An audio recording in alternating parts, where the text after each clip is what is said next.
Touchdown,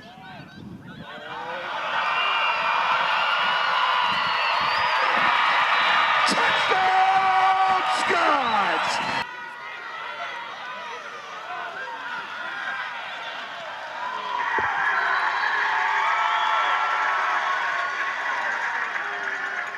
Touchdown, Scots! Number 10, Brady Miller.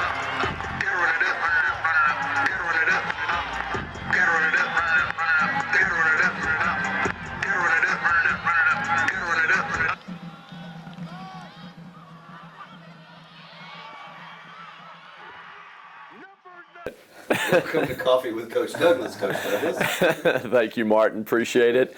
Unfortunately, guys, we're in my office, which is a nice office, I have to say, but we're not at the Salty Dog, unfortunately. It's a little bit inclement weather, but I do have my Salty Dog drink, and Coach Bridgers, who's joining us today, has his Salty Dog smoothie over here, so we are making do in the office here with a little bit of rain and no thunder yet, but we sure don't want to get any of the camera equipment wet.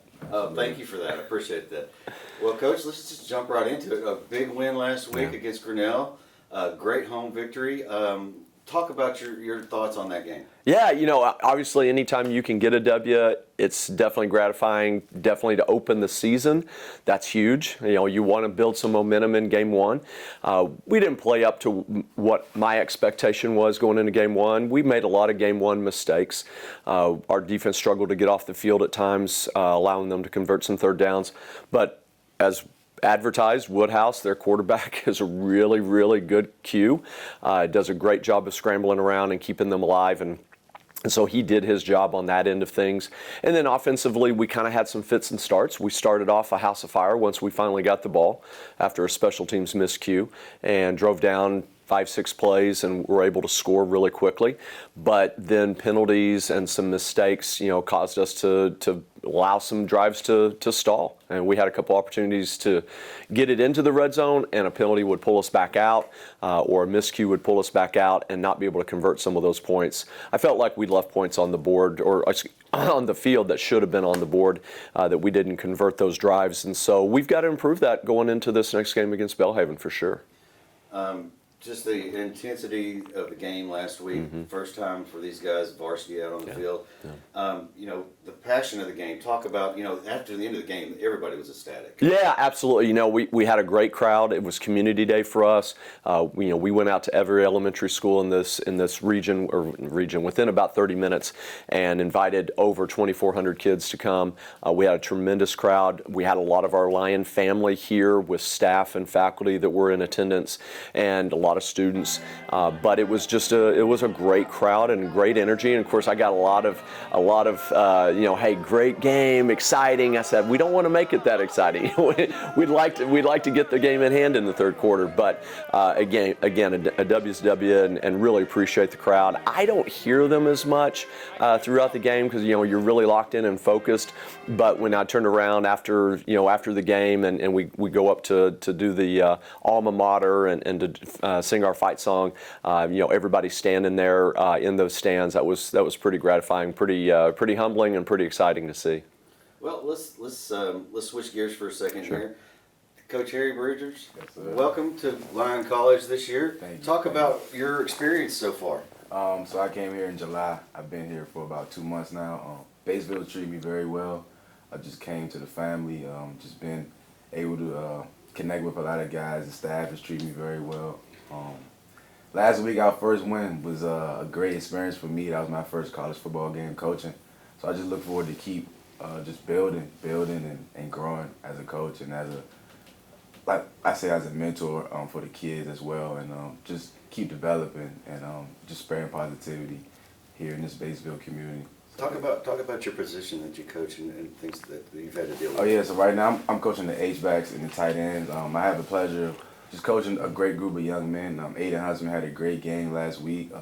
His effort, his tenacity, attention to detail is something that we always harp on, and I get on him a lot. But I say last week he really helped us out, and for him to do what he had to do was exceptional. We have Jackson Littlepage as well. He's a big part of our offense. Just very strong blocker, very attentive as well, and just for him to do what he did last week was exceptional. I just look forward to keep just coaching out my guys, man. Just coaching out my guys and just finding ways for them to improve and get better. Well, they definitely have the momentum going into this Saturday's game against Belhaven.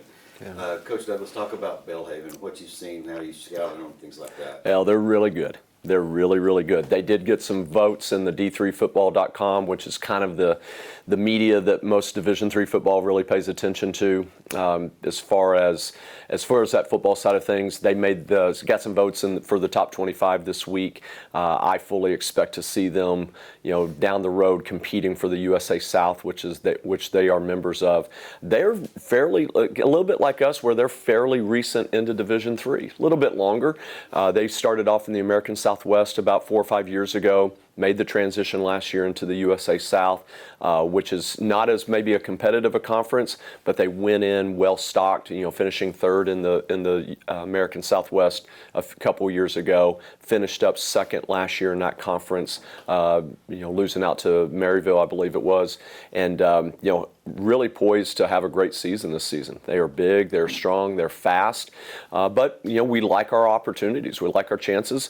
It's definitely going to be a tougher game physically for our guys. I think one of our struggles in game one last week against Grinnell was more the just not so, I don't want to say the conditioning, because people will misread that into, well, we didn't condition very hard during the preseason. We conditioned plenty. It was plenty hot, and so that helps with the conditioning at times. But we worked our guys and we pushed our guys pretty hard as well. But nothing can replicate game conditioning. The only way you can do it is to play.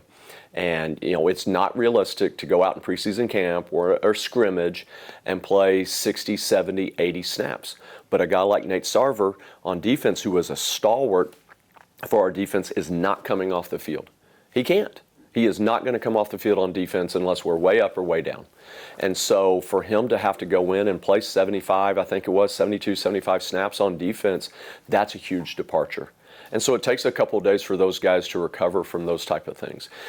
They're back now. We're well rested. Tuesday was a struggle. Wednesday was a build-up. Yesterday, Thursday was a much better practice for us. I think a lot of it is a little bit, not hangover. I want to put this in quotations, hangover more physically than emotionally, in that is a big departure in the type of conditioning that you do. You can lift all the weights, you can run, you can go through preseason camp, and you're going to do the hitting and everything, but nothing replicates a game. And so we have to bounce back physically. I'm sure in some aspects that Belhaven's in the same boat with some of the guys that maybe played 60, 70 snaps for them against Millsaps last week. They're going to be in the same boat in that frame of mind. So, for us, we have to rebound quickly physically. I know our guys emotionally will be there because they're excited. Again, we build momentum, and then, of course, executing the game plan will be the number one thing, is to make sure that we're executing both on offense, defense, and special teams. We have to be hitting on all cylinders to be able to push forward through this game and get a W. What are some of the schemes that Belhaven runs that kind of concern you that we have to stop? Well, they are a little bit more of an old school. I shouldn't say old school. They're much more multiple on offense. You're going to see, we call it 23 or 22P, means personnel. That means they're going to have a couple to 3 tight ends on the field sometimes. They're going to have 2 running backs in a pro-I formation. They're going to run old school power and ISO even. I mean, you don't see ISO anymore. Isolation blocks in football hardly anymore. That traditional, you want to think of the Dallas Cowboys back in the mid-'90s when, they've got Emmitt Smith and Michael Irvin and the Moose, lead blocking for them. Those days have kind of passed a little bit, and teams are more like us and some 10 personnel, 11 personnel spread offense formations, which we'll still continue to do. And you'll see that from Belhaven. They'll get in 4 wide. They'll be in 10 personnel sometimes. But, you can also take a look at the first 2 snaps last week against Millsaps, and those snaps are play action passes out of 22P and 21P. And so it's going to be a little bit more old school, and that's definitely going to be a departure and a challenge for our guys because we're a little bit more built to defend the spread. But we've got a good game plan defensively. I trust Coach Root to implement it, and I trust our players to implement it. So we got to go out and be physical and be aggressive at the point of attack, not allow balls over our head in the secondary, and we got to make tackles. Excellent. Millsap lost 47-7 to them last week. Yeah. Coach Bridgers, talk about the defense and what you're looking at and what you're kind of working towards to be successful against them. Belhaven, that defense runs all across the field, very strong, very sound. They have a number of athletes on their defensive side of the ball. However, I think that our inside receivers, our slots, can outmatch up their inside linebackers and just create space with certain of like the route concepts that we have. I think that if we get the ball in space to where areas in which the defense isn't there, I think we can make some plays, especially on the perimeter. Seeing like the cushion that the corners have, I think we can get some good gift routes, short routes, and just pick up, tempo like that and momentum just based off the short routes. I think having a variety of quarterbacks and just having great backs is just going to be good for us to rotate and just get guys juiced up. The tempo, again, is probably something that they've never seen before. So just seeing, how they play. They are good, but I think they have some weaknesses that we can exploit. And we just got to play sound. Last week we didn't execute well, but this week I think our preparation was top notch. Just coming from the staff and coming from the kids. So kind of Tuesday was a little rough, but Wednesday and Thursday I guess the kids started to pick it up. I think that mentally we will be ready more so than last week. I'm just ready to see how the kids fight in the effort. It will be tough, but with our scheme, our concept, and our offensive philosophy, I think we'll be pretty good. We just got to go out there and fight. Coach Douglas, last week I saw a no-huddle offense that was just flying down the field, and they were successful at times. Yeah. Talk about your quarterbacks, both of them, or all three of them actually, that were in the game last week, and how successful they were. Yeah, absolutely. We have a philosophy, we have a moniker, we have a branding term we call Fast and Furious, and that's how we want to play, both offensively and defensively. And so we build things around trying to play fast and keep things simple and go out and just try to keep people on their heels. And this was probably the first time since I've been here that I really felt a little bit more unchained and a little bit more unburdened to be able to go fast as we want and try to use tempo to fatigue the defense. And definitely helped. 99 or 98, probably best defensive lineman Grinnell had. Definitely struggled staying on the field at times. We got him a little bit winded, and that's what you want. That's what you're really trying to do is, it's more the interior guys that you're going to wear those guys out, the defensive line. And so we were able to take advantage of some opportunities there. Again, we have to capitalize on those by finishing drives without mistakes. But this week will be a little bit different. We do have to protect our defense a little bit. So there'll be periods where we have to slow it down. Periods where we need to hold on the line and let's work a little bit of clock, and then periods where we need to go fast. They're going to run a very base defense 90-95% of the time, and so getting them misaligned is going to be much more difficult this week than maybe, and it wasn't even so much misalignment because we saw a very static and kind of vanilla defense for the most part with Grinnell as well, but they're also going to come in a little bit deeper. And so the tempo will vary a little bit more this week. If we get our opportunities to go fast, we will definitely take advantage of them, but it's definitely one where we have to protect ourselves in all three phases, and that means the offense has to complement the defense as well.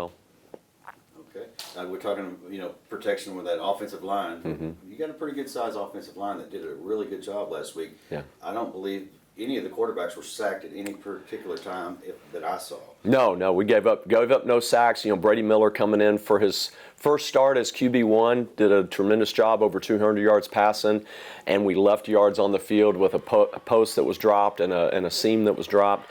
But did a really excellent job in the throwing game. Eli Funk is technically our number 2 quarterback. Didn't get any quarterback reps this week. The plan was to try to get him in last week, but there's still an opportunity for him this week to be able to do that. He brings a nice little mix of arm and leg. And then you've got Cam Turner, and Cam's just dynamic with his legs, and he's learning the passing game, and he's learning when to get rid of it. We're working with him daily on when to throw it away, not hold the ball in the pocket too long, because he wants to make a play.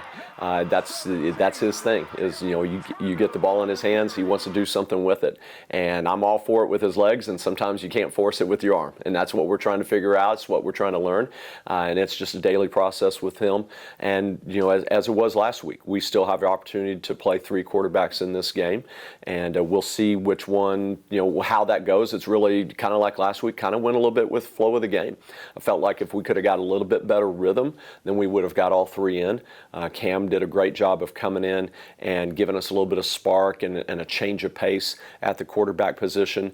But there's even corrections and mistakes that he's got to clean up from last game, being in that spot of just having 6 or 8 plays that he's ready to run. And so we continue to develop that. It's definitely a departure from my philosophy. My philosophy is, we lock in on one quarterback, and he's QB1, and we're going to roll with him until proven otherwise. And we did it a couple years ago with Michael Troxler and Isaiah Bradford a couple years ago in kind of a 2 quarterback rotation. But this is the first time ever in 30 years, or I guess about 20 years of being a head coach, that we've ever considered playing 3 quarterbacks in one game on purpose. So we'll see how that goes, and we'll continue to develop it, and we may only play 1 the whole game, and we might play all 3, not equal, but a significant amount. We'll just have to see how the flow of the game goes. Coach Bridgers, talk about, we talked a little bit about Aiden Hutzman and how well he did in the game. He is the workhorse a lot of the time. Who else is there that can back him up and be successful too? We have a guy by the name of Reggie Brown. He plays all over the field as well. We have a few guys as far as Xavier Long. He plays in the slot and outside receiver. Just those guys being able to know the entire playbook. We can put those guys anywhere, like on the field. And just having those guys that you can trust, that you can rely on, it makes our offense a lot more versatile. We have a lot more variety with things we can do. And it spreads us out quite a bit much. Just having Aiden and his ability to play in the slot and in the backfield, that's exceptional right there in itself. And then just having him know the fine details of the playbook as well is just something that makes you relax as a coach and know that you always have different plays and different concepts and different ways to attack the defense up your sleeve. So just having those guys that are, they're veteran guys. So, I would assume that they know the playbook, but they definitely do, and they definitely show their leadership on the field and just being sound, very sound, and it's very second nature with the playbook and the plays that they make. I think Xavier, Reggie, and Aiden will continue to do that with this game coming up for sure. Yeah, I'll definitely piggyback on that. I'm laughing as Coach Bridgers is talking about Aiden and his experience and knowing the playbook. To me, it doesn't feel that long ago, and I'm screaming at Aiden about busting routes and getting misaligned and things like that, because he really is that Swiss Army knife that we had to lean on him in the second half last week. We're playing running back with Jalen going down with a little minor injury, who will be back and be ready to go on Saturday. But with Aiden, we started off at the running back position, but we knew coming from Valley View High School, he played in that slot receiver, and so we knew he was that versatile guy that we could probably play at both. And so we started tinkering around with that a little bit in the fall, his freshman year, and a lot of bust. That's a lot to process. For what we asked the running back to do in alignment and assignment, you really have to understand the concept of the playbook. And you can take a look at our running backs as they are now as our freshmen, and really understand now, looking forward and looking back, is how much of a struggle it is for them to learn, because we really ask them to really, in their heart, understand alignment and assignment. Not just what is my job, but everybody's job, because of how they fit in the offense, by their role. And so we ask them to have to play like a slot receiver sometimes. We ask them to be a running back. We ask them to be a blocking hybrid tight end sometimes. And so they really have to understand the whole offense at that running back position. And then you throw on top of that, with Aiden his freshman year, ask him to play as a slot receiver, then a running back, then an H-back type of position, all in one. It was a lot. Well, now, I mean, it's second nature to him. He still has his occasional bust because he can be a little bit of an airhead every once in a while, like we all can. But he understands the whole thing now, and so he's teaching some of the young guys that we're asking to do the same thing how to do that. And so it's just, again, it's comical to hear Coach, because he's just seeing Aiden for the first time. I've seen Aiden for the previous 2 years, and that process of him growing in the offense and understanding it and learning it, it takes a little bit of time. It really does. Not that it's an overly complicated thing, but we're not super wordy. And so, guys have to understand by 1 or 2 words, how does that change how I fit on this play versus the next play. And then when you add the idea of tempo and going fast, there's not a lot of time to process and think. You have to know. Defensive-wise, you guys were in the backfield more than I've ever seen. Nate Sarver, Slayton Wheeler, you had Jalen Kelly out there. I mean, a bunch of people in the backfield. Renee Dominic, Rylan Turks. They pressured the quarterback. Okay, are they going to be successful this week doing the same? Well, it's definitely going to be different. Let's just say that. Yes, we were definitely in the backfield, and that's how our defense is really built. It's built on disruptions. It's built on penetration. It's built on trying to make as much first down havoc as possible to put teams in third and long. And we did have several third and long plays, many more third and longs than we had third and mediums and third and shorts combined last week. But we got to make tackles when we get there, and that was the biggest problem. There's a lot of times we're slinging Woodhouse around by by his hips or his shirt or whatever, and we've got to be able to finish the deal, run our feet through tackles, and make those plays. And again, credit Woodhouse. He did a tremendous job. This will be different this week because it's much more formation driven, much more leverage driven. It's much more of a compact box. And so now it's really, we're going to see a lot fewer opportunities for TFLs and sacks. One, they're not going to throw it as many times. I mean, I thought we threw it a lot. I think we were 27 or 29 attempts. I mean, they were 32, 34 last week. We won't see that many attempts this week in the throwing game for Belhaven. They are definitely going to be much more balanced. They're going to be much more 50-50 in formation, in pass run, even in types of plays based on down and distance and formations. And so for us, it's more about neutralizing gaps. We have to eliminate gaps, not allow the running back to have creases, not get outrun to the perimeter, and when we have opportunities, we've got to make tackles at the line of scrimmage or just past the line of scrimmage and limit big plays, and then be able to put them in some third mediums and third and longs more often, because that will be, not that Belhaven will struggle with that. Everybody struggles. Anytime you're in a third and long, it's good to complete 25% of those. Now, if you can complete 30% of third and longs, 3rd and 7 plus, I mean, that's a win.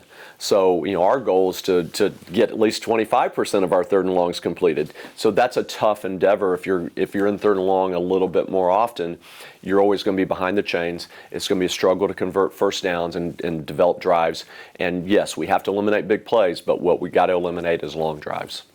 Excellent. Riding that momentum into this game, both of you talk a little bit about how you feel about it. Yeah. You want to go ahead, Harry? It's kind of weird because I feel confident, a lot more confident than a lot of other people. For me, I feel like as a team, you can tend to play down to your competition, but this team is tough, and I feel like us playing against a tough opponent, it takes our game to another level. Mm-hmm. It takes our preparation. It takes our mindset. It takes the way we go about the game differently. I live for these type of games. I live for these type of opponents. They coming from Jackson, Mississippi. They coming with a chip on their shoulder. We coming with a chip on our shoulder too.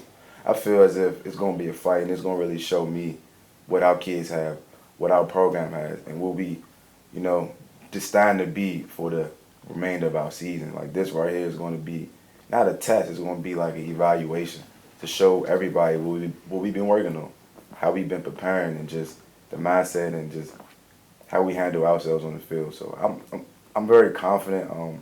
Just on defense, I just hope that we continue to just play sound and just be tough. On defense, we're going to have to tackle. We're going to have to not fall asleep because the runs will, have us in a habitual form, just seeing runs, but they will pass as well. So again, I'm confident. I'm juiced up, and I'm looking forward to it.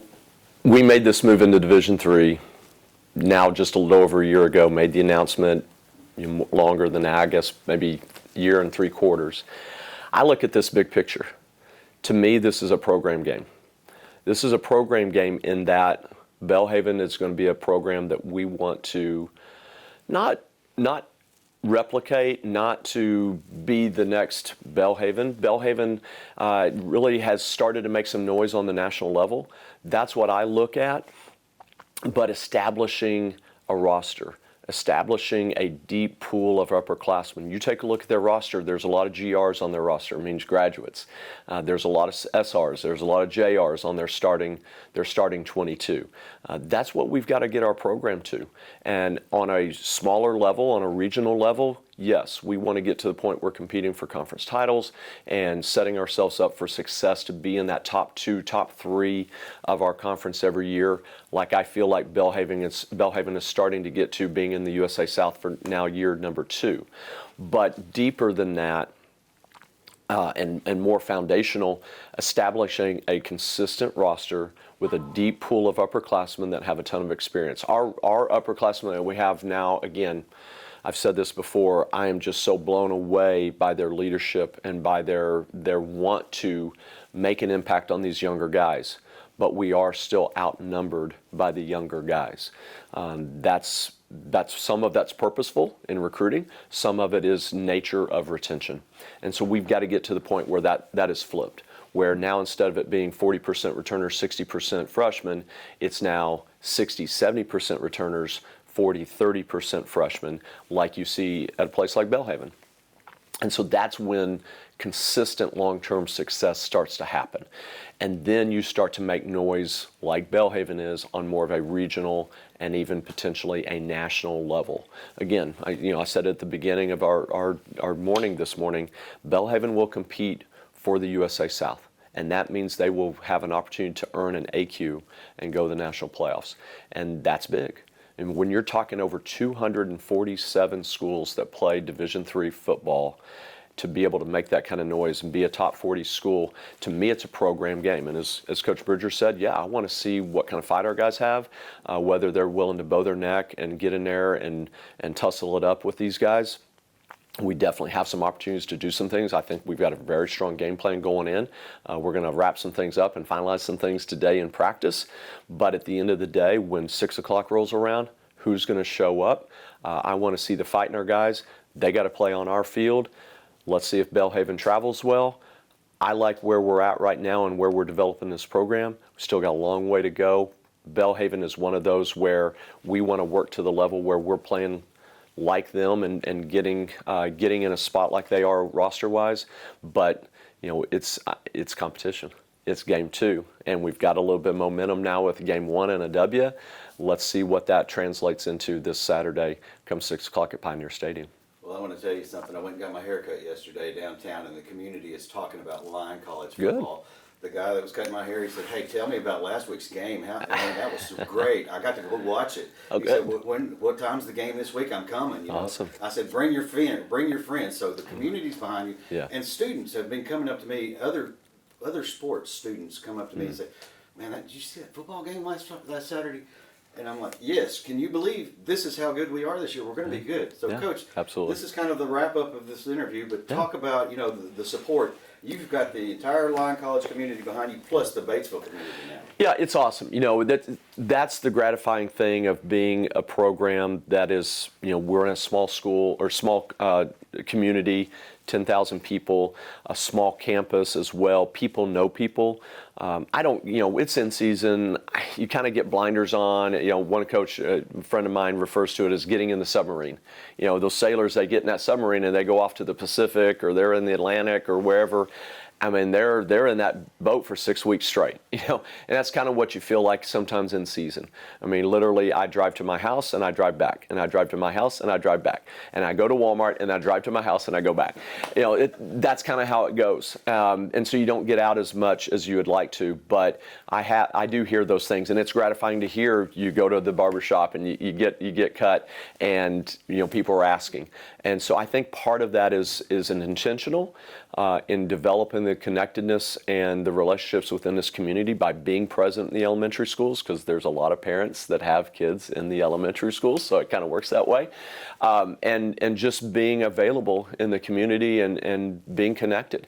And so when you do that and then you start to have some success, and of course everybody loves a winner. I mean, that's part of it. But when you've already laid a foundation of being present and being intentional and connecting with the community through your football program or any other sport or any other organization, when good things happen, people want to know, people want to be a part of that, and they want to latch on. And so we're going to continue to develop that. We're not going to change anything we're doing. It is partly intentional. It is a public relations thing, but we also want to make an impact on this community. We have 3 pillars in our program. It's classroom. We want to graduate our players. We want them to graduate, not just graduate, but graduate well. We want to obviously win championships, but we also want to make an impact on this community here in Batesville and surrounding area and on this campus. And so I think a lot of it is having like a Jalen Babers who works at Walmart and at Casey's right now, and is, you know, our not QB1, but our RB1, and you know, having a face out there, and we're wearing the Lion logo and we're wearing the Lion gear and being present. People recognize that, and then when you start to have success, then people want to latch onto that, and they want to find out more, and they want to know more, and they want to connect. Well, that was good. That was really good. Anything else you guys want to add?